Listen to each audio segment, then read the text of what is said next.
नमस्कार, मी पंजाब डक हवामान अभ्यासक मुक्काम पोस्ट गुळी धामणगाव तालुका शिल्लक जिल्हा परिषद 10, 11, 12, 13, 14, 15 जुलैमध्ये पाऊस पडतो हे कायमचं लक्षात येतं. येथे एक वैशिष्ट्य सांगतो तुम्हाला. दरवर्षी पंढरपूरची यात्रा कधी असते, कधी 8 जुलैला येते, कधी 9 जुलैला येते, कधी 10ला येते, कधी 11 जुलैला येते. तर सर्व शेतकऱ्याला सांगू इच्छितो की राज्यामध्ये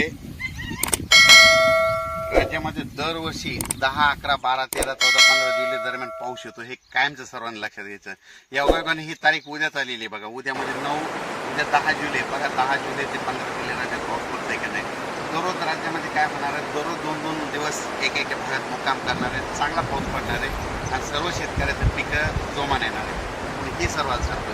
राज्यात सांगायचं झालं तर सगळ्यांचे पिकं जोरात आहेत, कोणाचंच पीक सुकणार नाही. कारण की यावर्षी तुम्हाला मी म्हटलं होतं की यावर्षी असा पाऊस एकदम असा बंद होणारच नाही, म्हणजे नॉनस्टॉप चालू राहील.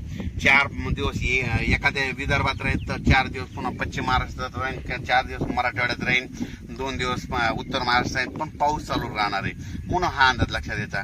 पण आणखीन एक परत राज्यात योगायोगानं आता सांगतो की पंढरपूरची यात्रा आहे. पंढरपूरची आषाढी एकादशी आहे आणि सर्व महाराज मंडळ